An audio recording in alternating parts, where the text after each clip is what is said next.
காலை வேளையில் கண் விழிக்கும் முன்னே நம்ம எஃப்எம் சத்தம் கேட்குமே. ஸ்வீட்டான பாடல் கேட்க ஊரெல்லாம் ஸ்ட்ரெஸ் குறைய நம்ம வைபே நான் ஸ்டாப்பா இருக்குமே.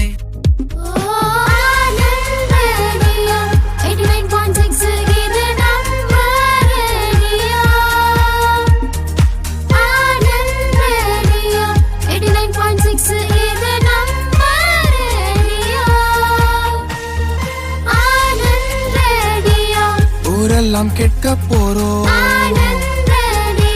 கவலைகள் மாறப்போ.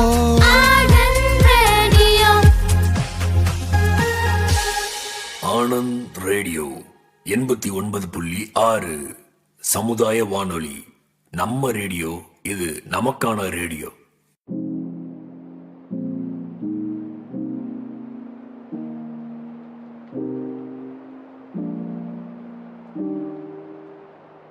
சமூக நீதி மற்றும் அதிகாரமளித்தல் அமைச்சகத்தின் ministry of social justice and empowerment ஆதரவுடன் சமுதாய வானொலி கூட்டமைப்பு கம்யூனிட்டி ரேடியோ அசோசியேஷனுடைய பெருமுயற்சியுடன் ஏற்பாடு செய்யப்பட்டுள்ள அடல் வயோ அபுதாய் யோஜனா AVYAY நிகழ்ச்சி. இந்நிகழ்ச்சி அடல் வயோ அபியுதாய் யோஜனா என்று சுருக்கமாக சொல்வார்கள். மூத்தோருக்கு முதல் வணக்கம் என்னும் முதியோர் நலத்திட்டங்கள் பற்றிய விழிப்புணர்வு தொடர் நிகழ்ச்சியின் 7ஆம் பாகத்தில் நாம் இணைந்திருக்கின்றோம். ஒவ்வொரு நிகழ்ச்சியிலும் பாரத் தாத்தாவும் அவரது பேத்தி லட்சுமியும் முதியோர் நலத்திட்டங்கள் பற்றி கலந்துரையாடி வருகின்றனர். இந்த நிகழ்ச்சியில் ஆக்கப்பூர்வமான மற்றும் பயனுள்ள முதுமையை ஊக்குவிப்பதற்கான திட்டங்கள் பற்றி பேசுகிறார்கள். வாங்க கேட்கலாம். சமூக நீதி மற்றும் அதிகாரமளித்தல் அமைச்சகத்தின் ஆதரவுடன் சமுதாய வானொலி கூட்டமைப்பு ஹமாரா புசுருக் ஹமாரா அபிமான், நமது முதியோர்கள் நமது பெருமை என்ற நிகழ்ச்சியின் மற்றொரு அத்தியாயத்தை உங்களிடம் கொண்டு வந்துள்ளது. அடல் வயோ அபியுதாய் யோஜனா திட்ட அடிப்படையில் நாடு முழுவதும் 200 சமுதாய வானொலி நிலையங்கள் பல்வேறு மொழிகள் மற்றும் பேச்சு வழக்குகளில் மத்திய அரசின் திட்டங்களை பற்றிய விரிவான தகவல்களை உங்கள் வீடுகளுக்கு வழங்க முயற்சி செய்கின்றன. உங்களது மதிப்புமிக்க ஆழ்ந்த கருத்துக்களை உங்கள் பகுதியில் கொண்டு வருவதில் எங்கள் வானொலி நிலையம் எவ்வளவு பயனுள்ளதாக இருக்கிறது என்பதை உங்கள் கடிதங்களும் அழைப்புகளும் வெளிப்படுத்துகின்றன. நீங்கள் அல்லது உங்கள் குடும்ப பெரியவர்கள் அவர்களுக்காக வடிவமைக்கப்பட்ட இந்த திட்டங்களால் பயனடைவீர்கள் என்று நாங்கள் நம்புகிறோம். இந்திய அரசின் சமூக நீதி மற்றும் அதிகாரமளித்தல் அமைச்சகம் ஒரு முக்கிய துறையாகும். இது மாற்றுத்திறனாளிகள், பிற்படுத்தப்பட்ட மற்றும் மிகவும் பிற்படுத்தப்பட்ட வகுப்பினர், முதியவர்கள் மற்றும் பிற சிறப்பு குழுக்களுக்கு புதிய திட்டங்களின் மூலம் தொடர்ந்து பயனளிக்கிறது. தற்போது மூத்த குடிமக்களுக்கான ஒருங்கிணைந்த திட்டம் தேசிய உதவி எண் 14567 என்ற முதியோர் பராமரிப்பாளர் பயிற்சி, வயோஸ்ரீ யோஜனா, கண்புரை அறுவை சிகிச்சை திட்டங்கள் மற்றும் பெற்றோர் மற்றும் மூத்த குடிமக்களின் பராமரிப்பு மற்றும் நலச்சட்டம் போன்ற திட்டங்கள் செயல்படுத்தப்படுகின்றன.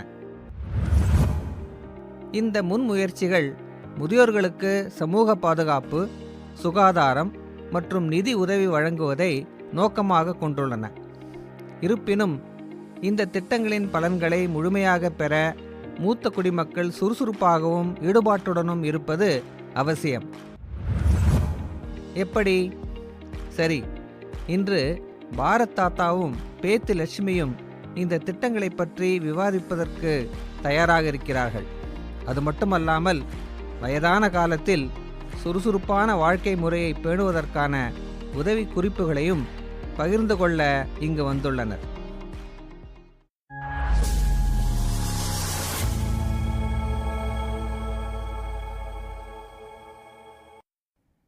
பாட்டிமார்கள், காலநேர கணக்கற்ற உன் அழுகைக்கு அவள் மட்டுமே புரிந்து கொண்ட அகராதியில் தொகுக்கப்படாத அர்த்தங்கள். காலநேர கணக்கற்ற உன் அழுகைக்கு அவள் மட்டுமே புரிந்து கொண்ட அகராதியில் தொகுக்கப்படாத அர்த்தங்கள். தவறி விழுந்தபோதெல்லாம் வாசற்படியோடும் தெருவில் இடறி விழச் செய்த பருக்கை கல்லோடும் அவள் செய்து வைத்த சமரசங்கள். தவறி விழுந்த போதெல்லாம் வாசற்படியோடும் தெருவில் இடறி விழச் செய்த பருக்கை கல்லோடும் அவள் செய்து வைத்த சமரசங்கள். முழுதாய் மொழி அறியாத வயதில் நீ கண்ணுறங்க அவள் சொல்லித் தீர்த்த கணக்கற்ற கதைகள். முழுதாய் மொழி அறியாத வயதில் நீ கண்ணுறங்க அவள் சொல்லித் தீர்த்த கணக்கற்ற கதைகள். காலம் மறந்து விளையாடி வீடு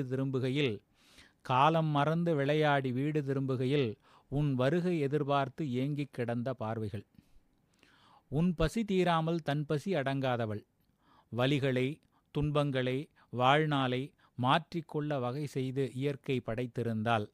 வலிகளை, துன்பங்களை, வாழ்நாளை மாற்றிக்கொள்ள வகை செய்து இயற்கை படைத்திருந்தால் இன்று உனக்கு பாரமாய் இருந்திருக்க மாட்டாள் மூத்துத் தளர்ந்த தாய். அரசின் திட்டமான அடல் வயோ அபியுதய யோஜனா திட்டத்தின்படி நமது பெரியோர்களே நமது பெருமை என்பதை உணர்வோம். அவர்களை போற்றி பேணி காப்போம்.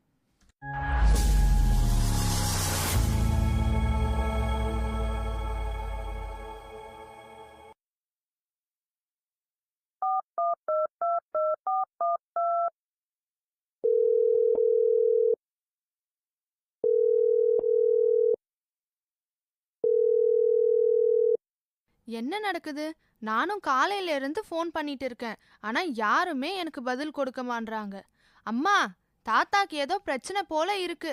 நானும் காலையில இருந்து அவர்கிட்ட பேசலான்னு பாக்குறேன். ஆனா அவரு ஃபோனையே எடுக்கல.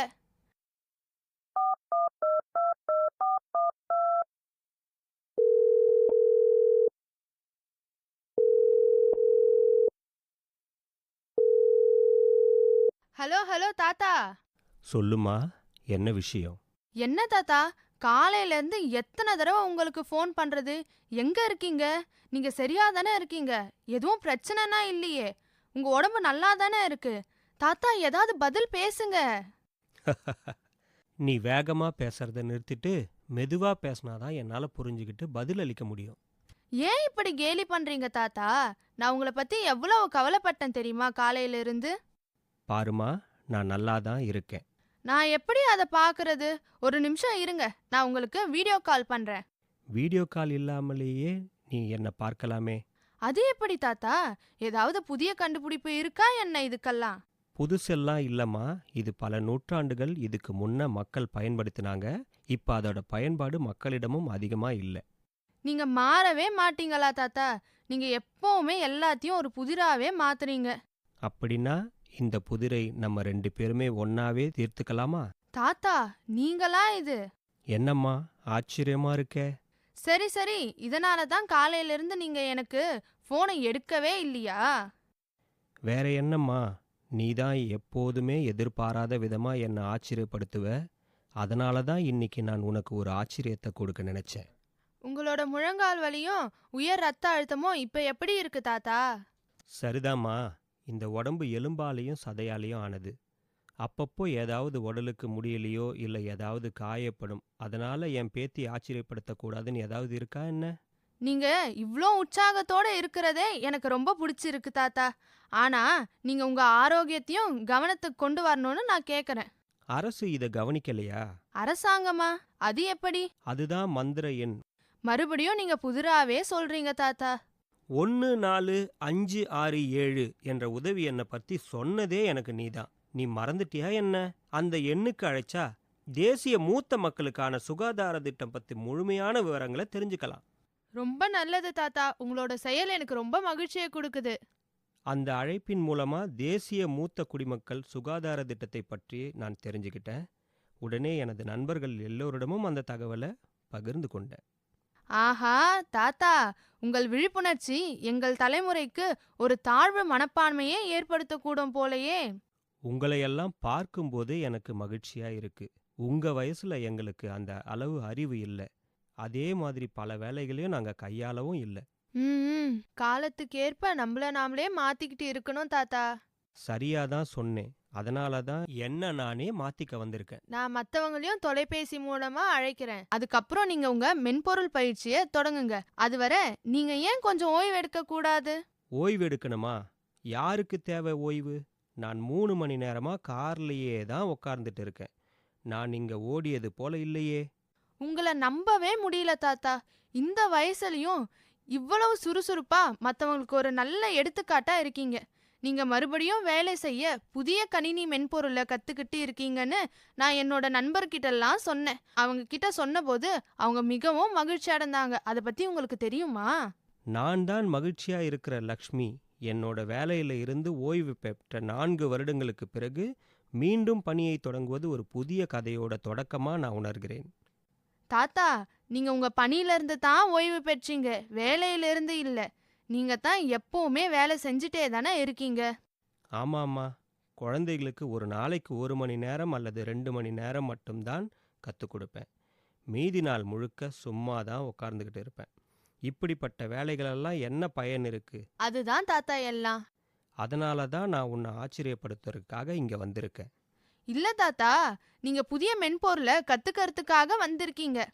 அது குழந்தைங்களோட நல்லதுக்காகத்தான். அவர்களுக்காக சரியான வழியில் கணினி திறனை கற்றுக் கொடுக்க கிராமத்தில் யாருமே இல்லை. இந்த மென்பொருள் அவர்களுடைய தொழில் வாழ்க்கைக்கு உதவும். இப்போது அவர்கள் அனைவரும் இங்கு வர முடியாது. நீங்க நீண்ட நேரம் அங்கே இருக்கவும் முடியாது. அதனால தானே அதை கற்றுக்கிட்டு அவங்களுக்கும் அதை கற்றுக் கொடுக்க நினைக்கிறேன். நானும் பேசுறது அந்த விஷயம்தான். குழந்தைங்களுக்கு 1 மணி நேரம் கற்பிக்கும் செயல்பாட்டில் நீங்க ஒரு புதிய திறமைய கத்துக்கிறீங்க. அது உங்களுக்கு பயனுள்ளதாக இருக்கும். ஒரு திறமை எப்பொழுதும் வீணாகாது தாத்தா. அது 100% உண்மைதான். தாத்தா, மூத்த குடிமக்களை அர்த்தமுள்ள வேலைகளை ஈடுபட வைக்கத்தான் இங்க அரசாங்கம் அடல் வயோ அபியுதாய் யோஜனா அப்படின்னு ஒரு திட்டம் இருக்கு. கடந்த முறை நீங்க இதை குறிப்பிட்டு இருந்தீங்க. நீங்க பயன்படுத்திய அந்த வார்த்தை வயதானதை பற்றி. துடிப்புடன் மூப்படைதல். இப்போதுதான் சுறுசுறுப்பான வயதானதற்கான நான் ஒரு உதாரணம் என்று சொன்னேன். அது என்ன என்பது கொஞ்சம் விளக்குறியா? துடிப்புடன் மூப்படைதல். இது அரசின் புதிய திட்டமா என்ன? இது ஒரு திட்டம்னா இல்ல தாத்தா, இது ஒரு தார்மீக கருத்து.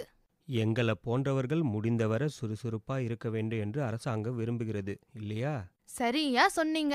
நாம நம்ம வேலையில இருந்து ஓய்வு பெறும்போதே வாழ்க்கையில இருந்தும் ஓய்வு பெறுகிறோம். அதனால தான் நம் வேலையின் தன்மை மட்டும் மாறுகிறது. அது என்ன மாற்றம்? அரே, முன்பு நாங்கள் பணம் சம்பாதிக்க வேலை செய்தோம். இப்போது நேரத்தை கடத்த வேலை செய்கிறோம். அதுவும் பரவாயில்ல. ஆனா யாராவது வேலை செஞ்சு பணம் சம்பாதிக்க நினைச்சா அதையும் அரசாங்கமே ஊக்குவிக்குது தெரியுமா? அவர்கள் எங்களுக்கு வேலைகளை ஏற்பாடு செய்கிறார்களா? இளைஞர்களுக்கு வேலை தேடுவதில் சிரமம் உள்ளது. மூத்தவர்களான எங்களுக்கு வருமான வாய்ப்புகளை வழங்குவது பற்றி நீங்கள் பேசுகிறீர்கள். வருமானம் மட்டும் அல்ல, மூத்த குடிமக்கள் ஓய்வூதிய திட்டம், தேசிய ஓய்வூதிய அமைப்பு, அடல் பென்ஷன் யோஜனா, அது மட்டும் இல்லாம பல திட்டங்கள் போன்ற ஓய்வூதிய பலன்களும் கூட. உண்மையில்? என்னது, என்ன நம்பலையா? ஒரு நிமிஷம் இருங்க, நான் உங்களை இன்னொருத்தரோட இணைக்கிறேன். யாருக்கு?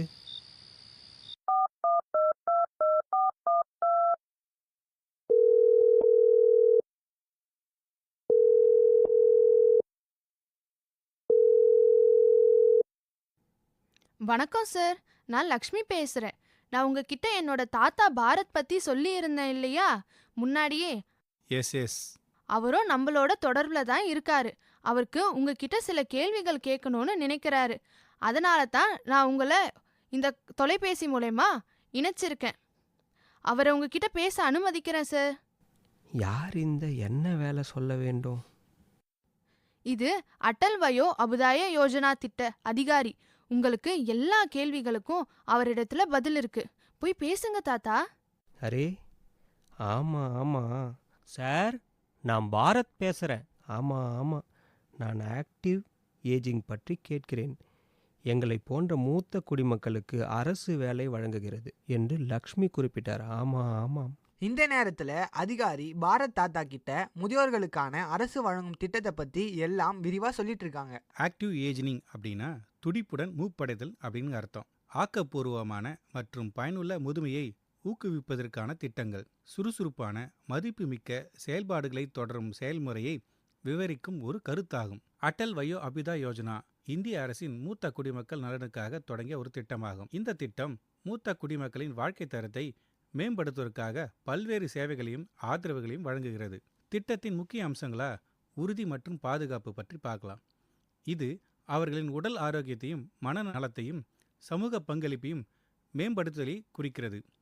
இதன் மூலம் மூத்த குடிமக்கள் சுயமரியாதையுடனும் செயல்படக்கூடிய ஆற்றலுடனும் வாழ முடியும். அடுத்து உடல் ஆரோக்கியம். யோகா, நடைப்பயிற்சி, உடற்பயிற்சி போன்ற தினசரி செயல்பாடுகளில் ஈடுபடுதல். ஆரோக்கியமான உணவு பழக்கங்கள் மற்றும் தன்னலமற்ற வாழ்க்கை முறை. அடுத்து மனநலம். மன அழுத்தம் குறைக்கும் செயல்பாடுகளில் ஈடுபடுதல், மெடிடேஷன், குடும்ப உறவுகள் மற்றும் நண்பர்களுடன் நெருங்கிய தொடர்பு ஏற்படுத்துதல். அடுத்ததாக சமூக பங்களிப்பு. சமூக நிகழ்ச்சிகள் பங்கேற்பது, தன்னார்வ சேவைகள் மூலம் சமூகத்துக்கு பங்களிப்பது, அதாவது வருங்காலத்துக்கான சுயநிதி திட்டங்களை உருவாக்குதல், தொழில்நுட்பம் கற்றுதல், கலை ஆர்வங்களை மேம்படுத்துதல், புதிய மொழிகளை கற்றல், பாடல், ஓவியம் போன்ற புதிய திறமைகளை வளர்த்து கொள்ளுதல். வாழ்க்கையின் ஒவ்வொரு தருணத்தையும் உற்சாகமாக அனுபவிக்க முடியும். முதியோர்கள் வாழ்க்கையின் இறுதி கட்டத்திலும் ஆரோக்கியமாகவும் சுயமரியாதையுடனும் சமூகத்தில் எந்த ஒரு முக்கிய பங்கினராகவும் வாழ முடியும். சமூகத்தில் சிறந்த பங்களிப்பு செய்த மூத்த குடிமக்களுக்கு விருதுகளை வழங்குதல். மேலும் தகவல்களுக்கு மூத்த குடிமக்கள் உதவிக்கான 14567 என்ற இலவச ஹெல்ப்லைன் எண்ணை தொடர்பு கொண்டு திட்டம் குறித்த மேலும் தகவல்கள் பெறலாம். மிக்க நன்றி ஐயா. எல்லாவற்றையும் விரிவாக விளக்கியுள்ளீர்கள். மீண்டும் வேலை செய்ய உந்துதலாகவும் உணர்கிறேன். இங்க பாருங்க தாத்தா, என்னோட நண்பர்களும் இப்ப இங்கத்தான் இருக்காங்க. ஹலோ தாத்தா, நான் இப்போ உங்களோட வகுப்புகளை தொடங்க ஆரம்பிக்கலாமா? குழந்தைகளே, நான் உங்களைப் போல் புத்திசாலி இல்லை. எனக்கு கணினியின் அடிப்படைகள் மட்டுமே தெரியும். எனக்கு கற்றுத்தருவீர்களா? தாத்தா, புத்திசாலித்தனத்தை பற்றியெல்லாம் எனக்கு சொல்ல முடியாது. ஆனால் நீங்கள் விருப்பத்தோடு இருக்கீங்க தாத்தா, அதுவே போதும் எனக்கு. உங்களை போன்ற குழந்தைகளை பார்ப்பது எனக்கு தேவையான அனைத்து ஆற்றல்களையும் தருகிறது. நான் சற்று தாழ்வாக உணரும் போதெல்லாம் இங்குள்ள லக்ஷ்மி குண்டு என்னை உலுக்கி ரீசார்ஜ் செய்கிறது. தாத்தா, லக்ஷ்மி எங்ககிட்ட நீங்க ஏதோ கணக்கு அலுவலகத்துல வேலை செஞ்சதா சொன்னா. ஆமாம், அதுதான் சரி. அப்படின்னா உங்களுக்கு இந்த வரிகள், பங்குச்சந்தைகள், நாட்டின் நிதிநிலை அறிக்கை தாக்கல் என்ற பட்ஜெட்டு, அதை பற்றிலாம் அனைத்துமே தெரிந்திருக்க வேண்டுமே. நான் செய்கிறேன், ஆனால் ஏன் கேட்கிறீர்கள்? நீங்க ஏதோ புத்திசாலியே இல்லைன்னு சொன்னீங்க. ஆனா எங்களை பாருங்க, நாங்க எல்லாம் கோச்சிங் வகுப்புக்கு போயும் இந்த பாடத்துல வெறும் தேர்ச்சி மதிப்பெண் தான் பெற்றோம். ஆனா நீங்க கணக்கு மற்றும் வரிகள் விஷயத்துல ரொம்ப எளிமையா கையாளுறீங்க. ஓ, அது அவ்வளவு கடினம் அல்ல. எங்களுக்கு எப்பவுமே ரொம்ப சலிப்பாவே இருக்கு. அதனால தான் நீங்க நன்றாக ஸ்கோர் செய்யவில்லை. ஏனென்றால் உங்களுக்கு அதில் ஆர்வம் இல்லை. நாங்க தான் அதை கட்டாயத்தின் பேர்ல படிக்கிறோமே தாத்தா. உங்களுக்கு தெரியுமா, நான் பல நேரம் என் ஆசிரியர் நடத்திட்டு இருக்கும்போது கடைசியில உட்கார்ந்து தூங்கிட்டு தான் இருப்பேன். ஆரம்பத்தில் இது சலிப்பாக தோன்றலாம், ஆனால் நீங்கள் அதை புரிந்து கொள்ள ஆரம்பித்தவுடன் எதுவும் சுவாரஸ்யமானது அல்ல. எங்க கிராமத்துல என்னோட பாரத் தாத்தா குழந்தைங்களுக்கு பொருளாதாரம் பற்றியெல்லாம் சொல்லித்தர ஆரம்பிச்சிருக்காரு என்று சொல்லியிருக்கேன். அது மட்டும் இல்லாம இதனால அந்த பசங்க மதிப்பெண்களை கூட ரொம்பவே வித்தியாசமா எடுக்கிறாங்க, அதாவது ரொம்பவே அதிகமா எடுக்கிறாங்க. அப்படின்னா ஒரு ஒப்பந்தம் செய்து கொள்ளலாமா? கொடுக்கல் வாங்கல் ஏற்பாடு. இத பத்தியெல்லாம் நான் உங்ககிட்ட சொல்லியிருக்கேன்ல. நீங்க என்ன சொல்ல வரீங்கன்னு எனக்கு சுத்தமா புரியல. நீங்க எங்களுக்கு வரிகளை பத்தி சொல்லிக் கொடுங்க, பதிலுக்கு நாங்க உங்களுக்கு கணினி திறன்களை பற்றி கற்பிக்கிறோம். அட அட, என்ன ஒரு அருமையான ஒப்பந்தம் இது. தயவு செஞ்சு தாத்தா இதை ஒத்துக்கோங்க. ஆனா தாத்தா தான் கிராமத்துல இருக்காரு, அவரால உங்களுக்கு எப்படி ரொம்ப நேரம் சொல்லித்தர முடியும்? அதெல்லாம் ஒன்றும் இவ்வளோ பெரிய பிரச்சனை இல்லை தாத்தா. தொழில்நுட்பத்துக்கு ஏற்றவாறே இருக்கிறார். அதனால் அவர் எங்களுக்கு வகுப்புகளில் தூரத்திலிருந்து கூட நடத்த முடியும். நான் சொல்றது சரிதானே தாத்தா? ஒப்பந்த வேலை செய்யலாம். நீங்கள் எனக்கு கற்பிப்பீர்கள், நான் உங்களுக்கு கற்பிப்பேன். அட அட, தாத்தா இப்படி சொன்னது எங்களுக்கு பெரிய கொண்டாட்டம் போல தான் இருக்கு. ஆனா இதுக்காக என்னால உங்களுக்கு விருந்தெல்லாம் வைக்க முடியாது. ஆனா ஒரு ஒப்பந்தம் வேணா நம்ம நிச்சயம். அது எப்படி? ஏதாவது சாப்பிடுவது மூலமாகவா என்ன? நம்ம சாப்பிடலாம், ஆனா அதுக்கு முன்னாடி நம்ம கொஞ்சம் பாட்டெல்லாம் பாடலாமா? சரி, அப்ப சொல்லுங்க.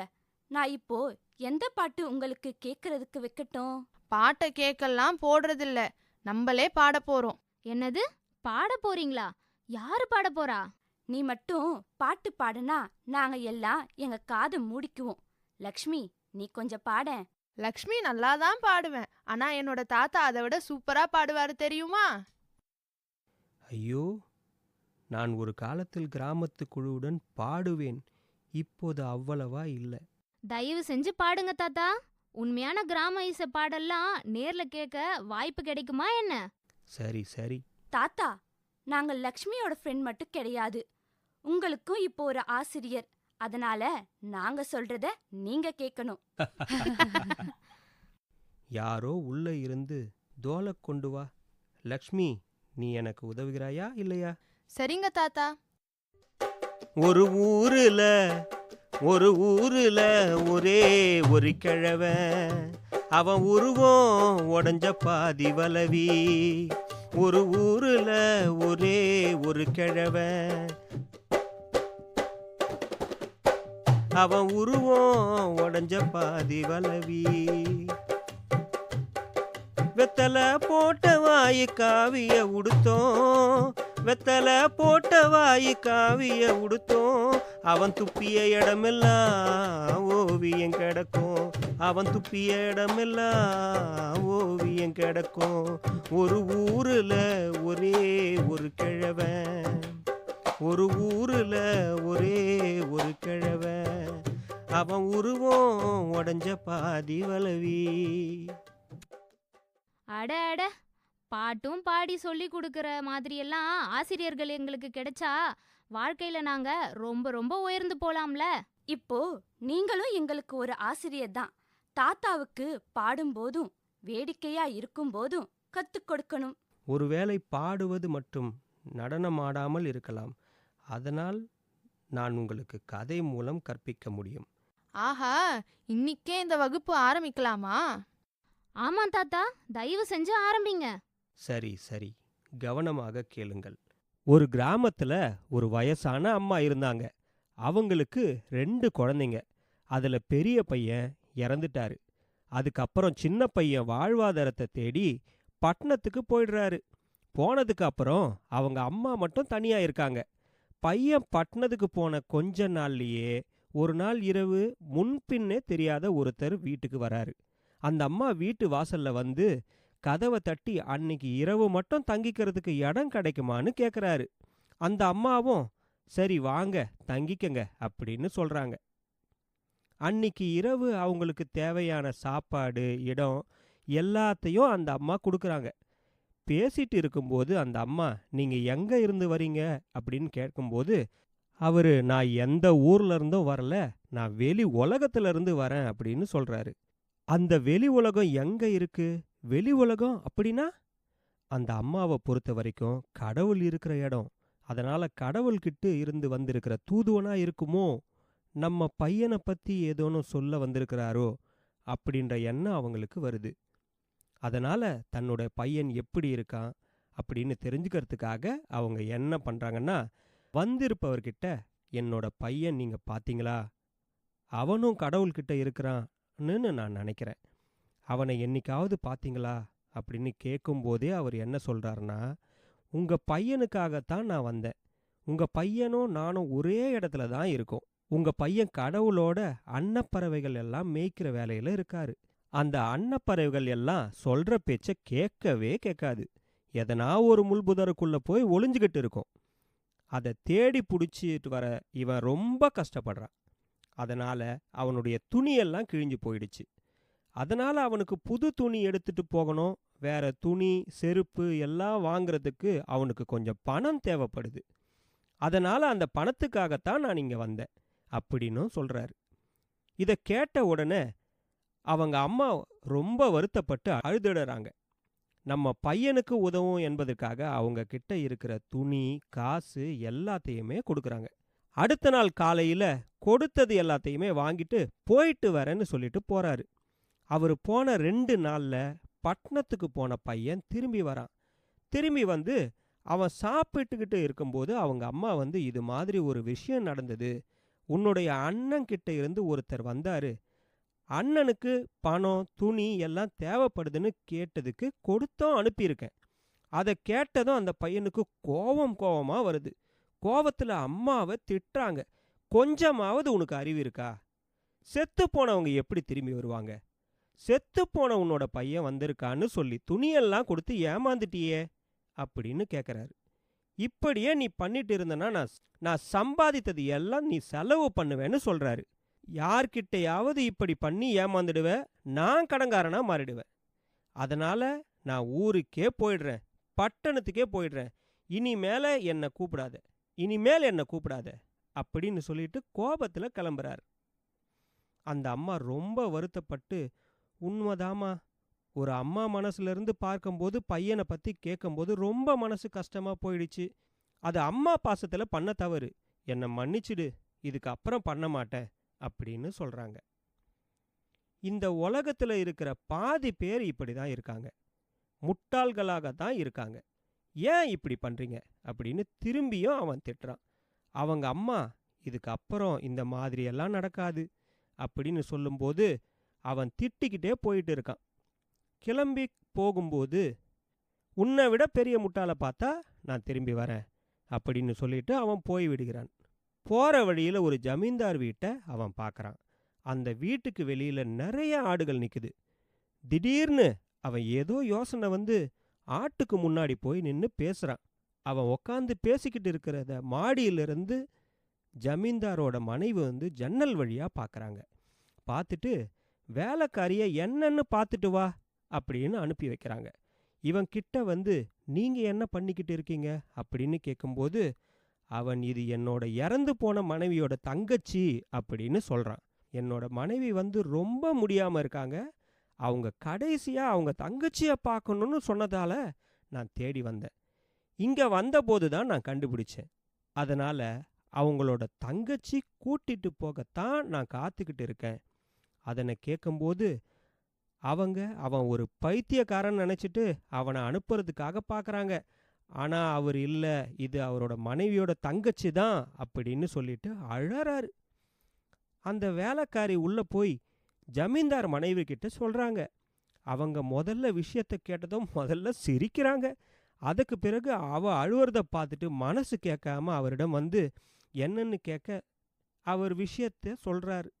அதுக்கு அவங்க, ஆடு வந்து குட்டி போட்டு இருக்கு, அதனால் அந்த குட்டியும் அழைத்து கொண்டு போ, எங்களோட வண்டியையும் எடுத்துட்டு போ, சீக்கிரமாக போய் உன் மனைவியிடம் காமிச்சிட்டு சீக்கிரமாக வந்துடு அப்படின்னு சொல்கிறாங்க. அவன் அவர்களிடம் நன்றி சொல்லிட்டு அந்த ஆட்டையும் வண்டியும் எடுத்துக்கிட்டு போயிடுறான். அவன் போன கொஞ்ச நேரத்திலேயே ஜமீன்தாரும் வராரு. அவரிடம் அவரது மனைவி நடந்த அனைத்தையும் சொல்கிறாங்க. அவர் உடனே கோவப்பட்டு, இப்படியெல்லாம் நடக்குமா? ஒருத்தவங்க இப்படி இருக்க முடியும்? உன்னை ஒருத்தன் நல்லா ஏமாத்திட்டு போயிட்டான் அப்படின்னு பயங்கரமாக திட்டுறாரு. அதுக்கப்புறம் நான் கொஞ்சம் தூரம்தான் போயிருப்பான் என்று அவரும் பின்னாடியே குதிரை எடுத்துக்கொண்டு போய் பார்க்கிறார். அந்த பையன் போன வழியிலேயே போகிறாரு. கொஞ்ச தூரத்தில் அந்த ஆடியெல்லாம் எடுத்துட்டு போன பையனுக்கு சந்தேகம் வருது, நம்மளை யாராவது பின்தொடர்ந்து வருவாங்களோ. அதனால் அந்த ஆட்டையும் வண்டியும் ஒரு இடத்துல மறைச்சி வைக்கிறான். அதுக்கு பிறகு ஒரு மரத்தடியில் உக்காந்து இருக்கிறான். அந்த வழியாக வந்த ஜமீன்தார் இவனை பார்த்துட்டு, இந்த வழியாக யாராவது வண்டியில் ஆட்டோட போகிறாங்களான்னு கேட்குறாரு. அதுக்கு, ஆமாம், இந்த வழியாக தான் போனாங்க, என்னிடம்தான் வழி கேட்டாங்க, இப்படியே போனால் ஒரு மார்க்கெட் வரும் அப்படின்னு சொன்னான். அதற்கு பிறகு அந்த ஜமீன்தார் வந்து நடந்த விஷயத்த மொத்தமாக சொன்னார். மார்க்கெட்டில் காட்டி, வித்துட்டா நீங்கள் எப்படி கண்டுபிடிப்பது என்று கேட்கிறான். பார்த்தேன் அப்படின்னு சொன்னான். அதற்கு அந்த ஜமீன்தார், என்னுடைய குதிரையை எடுத்துட்டு போய் அந்த பையை எங்கே இருந்தாலும் பிடிச்சிட்டு வா, நான் பின்னாடியே வரேன் அப்படின்னு சொல்கிறாரு. அதுக்கு அவன், இல்லை, என்னால் முடியாது, என்னால் போக முடியாது அப்படின்னு சொல்கிறான். அதற்கு அந்த ஜமீன்தார், நான் உனக்கு 1000 ரூபாய் தரேன், எனக்காக இந்த வேலையை செய் அப்படின்னு சொல்கிறார். இப்போ தான் நான் கஷ்டப்பட்டு பருந்தை பிடிச்சி வந்திருக்கேன், நான் போயிட்டு வந்து பருந்து பறந்து போயிடாதா, அதனால தான் நான் போக மாட்டேன் அப்படின்னு சொல்கிறான். அந்த ஜமீன்தார், பருந்தை நீ என்னிடம் கொடுத்துட்டு போ, பத்திரமா பார்த்துட்டு இருக்கேன், நீ போய் அவனை பிடிச்சிட்டு வா அப்படின்னு சொல்கிறாரு. அந்த பையன் பருந்த அவரிடம் கொடுக்குறான். அதில் எதுவுமே இல்லை, இருந்தாலும் அதில் ஏதோ இருக்கிற மாதிரி பாவனை பண்ணி அதை கொடுக்குறான். அதை கையில் வாங்கி பிடிச்சிக்கிறார். அதுக்கு பிறகு அவர் அந்த 1000 ரூபாயையும் அந்த குதிரையையும் தூரத்தில் மறைச்சி வச்சிருக்கிற ஆட்டையும் வண்டியையும் அவன் எடுத்துக்கிறான். அவன் வீட்டுக்கும் போயிடுறான். அந்த அம்மா அவனை பார்த்ததும் ரொம்ப சந்தோஷமாயிட்டாங்க. அதற்கு பிறகு அவன், ஆமாம்மா, நீ சொன்னது உண்மைதான், இந்த உலகத்தில் ரொம்ப பேர் முட்டாளாக தான் இருக்காங்க அப்படின்னு சொல்லிட்டு நடந்ததை சொல்கிறான். இந்த உலகத்தில் ரொம்ப பேர் முட்டாளாக தான் இருக்காங்க அப்படின்னு சொல்லிட்டு நடந்ததை முழுமையாக சொல்கிறான். அதற்கு அந்த அம்மா, பொருளே நமக்கு தேவையில்லை, நம்மளை ஏமாத்திட்டு இருக்கக்கூடாது, இதெல்லாம் யார்கிட்டேருந்து எடுத்து வந்தியோ அவங்கக்கிட்டேயே கொடுத்துடு அப்படின்னு சொன்னாங்க. அப்படின்னா அந்த பையன் எல்லாத்தையும் திருப்பி கொடுத்துட்டானா? அதை நீங்கள் முடிவு பண்ணிக்கங்க, ஆனால் கதை இங்கே முடியுது. அதாவது வாழ்க்கைக்கு நல்ல வழியை நம்ம வழிகாட்டி காட்டுவாங்க, ஆனால் அதை வாழ்க்கையில் பின்பற்றலாமா வேண்டாமான்றத நம்மளை பொறுத்து தான். சரியா சொன்னீங்க. முதியோர்களுக்கான இந்த நலத்திட்டத்தை போலவே அடல் வயோ அபியோத்யா யோஜனா அரசாங்கம் இந்த திட்டத்தை நடைமுறைப்படுத்தினாலும் அதன் பலனை பெறுவது நம்ம கையில் தான் உள்ளது. ஆஹா தாத்தா, எப்படி ஒருத்தர்கிட்ட இருந்து இன்னொருத்தர்கிட்ட அவங்களோட எண்ணத்தை இணைக்கிறீங்க? இப்போது மீண்டும் வேலைக்கு வருவோம். பேசுறதுக்கு கொஞ்சமாச்சு விட்டு வைப்போம். வாங்க போலாம். அடுத்த முறை கதை, பாட்டு அது மட்டும் இல்லாம நிறைய தகவல் பொக்கிஷத்தோட நம்ம சந்திக்கலாம். நீங்கள் இன்னும் அடல் வயோ அபியுதாய யோஜனா பயன்படுத்தி கொள்ள தொடங்கிட்டீங்களா? கடிதங்கள் அல்லது தொலைபேசி அழைப்புகள் மூலம் எங்களுக்கு தெரியப்படுத்துங்க. இல்லைனா முதியோர் உதவி எண் 145667க்கு அழைத்து உதவியை பெற உங்கள் பிரச்சனையை பகிர்ந்துக்கங்க. சமூக நீதி மற்றும் அதிகாரம் அளித்தல் அமைச்சகத்துறை உதவியுடன் சமுதாய வானொலிகள் கூட்டமைப்புடன் தயாரித்து வழங்கும் மூத்தோருக்கு முதல் வணக்கம் என்னும் முதியோர்களுக்கான நலத்திட்ட பற்றிய விழிப்புணர்வு நிகழ்ச்சி அடல் வயோ அபியுதாய் யோஜனா அடிப்படையிலான நம் பெரியோர்கள் நம் பெருமை. தொடர்ந்து கேளுங்கள், தொடர்ந்து தகவல்களை சேகரித்து நன்மைகளை பெறுங்கள். இன்றைக்கு அவ்வளவுதான்.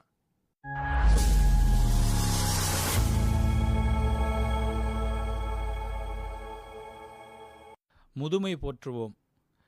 நடவாடும் தெய்வமிங்கு நிழலாடக் கண்டு நின்றேன், வயதான பெற்றோர் வந்து வரமளிக்க நிற்கக் கண்டேன். நடமாடும் தெய்வமிங்கு நிழலாடக் கண்டு நின்றேன், வயதான பெற்றோர் வந்து வரமளிக்க நிற்கக் கண்டேன். நெற்றியின் வரிகள் தன்னில் வாழ்த்து வரி ஓடக் கண்டேன், தோல் கொண்ட சுருக்கங்களில் அனுபவத்தின் ரேகை கண்டேன். நெற்றியின் வரிகள் தன்னில் வாழ்த்து வரி ஓடக் கண்டேன், தோல் கொண்ட சுருக்கங்களில் அனுபவத்தின் ரேகை கண்டேன். கன்னத்தின் குழிகளிலே பல நூறு கதைகள் கண்டேன், நரைதவழும் சிகைதன்னில் உள்ளத்தின் வெளுப்பைக் கண்டேன். கன்னத்தின் குழிகளிலே பல நூறு கதைகள் கண்டேன், நரைதவழும் சிகைதன்னில் உள்ளத்தின் வெளுப்பைக் கண்டேன். நடுங்கும் விரல் திருநீற்றில் பேயும் கூட ஓடக் கண்டேன், தந்தை சொன்ன அரசியலில் சர்வதேசம் அடங்கக் கண்டேன். நடுங்கும் விரல் திருநீற்றில் பேயும் கூட ஓடக் கண்டேன், தந்தை சொன்ன அரசியலில் சர்வதேசம் அடங்கக் கண்டேன். கதை கேட்டு துயில் செல்லும் பிள்ளை பார்த்து பொறாமை கொண்டேன், கதை கேட்டு துயில் செல்லும் பிள்ளை பார்த்து பொறாமை கொண்டேன். பெயரனோடு பிள்ளையாகும் தந்தை கண்டு சிந்தை மறந்தேன். கதை கேட்டு துயில் செல்லும் பிள்ளை பார்த்து பொறாமை கொண்டேன், பெயரனோடு பிள்ளையாகும் தந்தை கண்டு சிந்தை மறந்தேன். அன்னை கையில் அன்னம் அமிர்தமாகும் விந்தை கண்டேன், தந்தையிட்ட அச்சாணியில் குடும்பத்தேர் ஓடக் கண்டேன். அன்னை கையில் அன்னம் அமிர்தமாகும் வித்தை கண்டேன், தந்தையிட்ட அச்சாணியில் குடும்பத்தேர் ஓடக் கண்டேன். ஏற்றிவிட்ட ஏணியாகி ஏற மறுக்கும் எளிமை கண்டேன், மனம் கலைத்தால் மறுநிமிடம் ஓடி வந்து தேற்றக் கண்டேன். ஏற்றிவிட்ட ஏணியாகி ஏற மறுக்கும் எளிமை கண்டேன், மனம் கலைத்தால் மறுநிமிடம் ஓடி வந்து தேற்றக் கண்டேன். பெற்றோரின் சேமிப்பை கரைக்கின்ற பிள்ளைகளுண்டு, பெற்றோரின் சேமிப்பை கரைக்கின்ற பிள்ளைகளுண்டு, பெற்றோரின் சேமிப்பாய் சில பிள்ளைகள் இருப்பதுண்டு. கரையை காத்து நிற்கும் சேமிப்பு ஆவோமா, அவர் கண்கள் கரையாமல் காத்து நிற்போமா. முதியோர் கண்ணீரில் ஒவ்வொரு சொட்டும் வம்சமழிக்கும் தீயை மூட்டும், முதியோர் கண்ணீரின் ஒவ்வொரு சொட்டும் வம்சமழிக்கும் தீயை மூட்டும். அவர் முகத்தில் பூக்கின்ற புன்னகை முட்டும் குடும்ப விளக்கில் எண்ணெய் ஊற்றும், அவர் முகத்தில் பூக்கின்ற புன்னகை முட்டும் குடும்ப விளக்கில் எண்ணெய் ஊற்றும். நன்றி. அரசின் திட்டமான அடல் வயோ அபியுதய யோஜனா திட்டத்தின்படி நமது பெரியோர்களே நமது பெருமை என்பதை உணர்வோம். அவர்களை போற்றி பேணி காப்போம்.